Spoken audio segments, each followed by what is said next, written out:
Hey, yazi into ufuna uqwalaselwa guys ngalamagama uDJ man. Ezazimenge makhe sizoyicacisa man because ingathi ziwakhe enhloko lamagama. Umzekelo kuko leya ngabe Queenstown fonini uDJ 98%. Caba yena xa edlala udlalela u98% of the crowd. Upho omnye 2%. Jini caba uyiswa iDetol fonini noko yona ibulala 99.9% ye gems.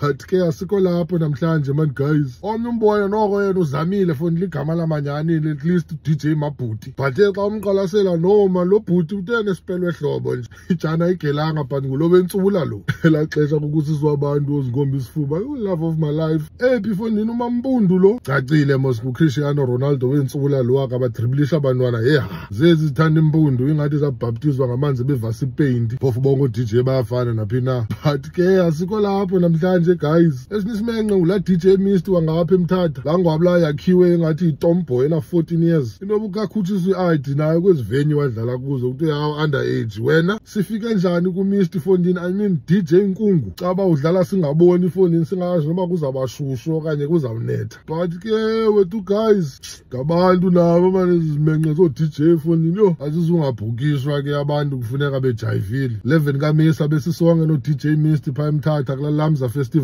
Izabi khona ke nala Yellow Bone ne Dimples DJ Master D. Yabona umjita acaba ngumaster womjelembo wathi wazithiya ngalo way. But ke asikho lapho namhlanje guys. Mninzi noko umuntu okula line up fonini izabi khona la couple ye country. Awunothi usicapukele sonke unless ba uno heal. Buzabu around eMthatha Saturday nge11 kaMeyi thenga itikiti man sidibane eNkandla lifestyle. Once kube khona la ke yo no one is safe.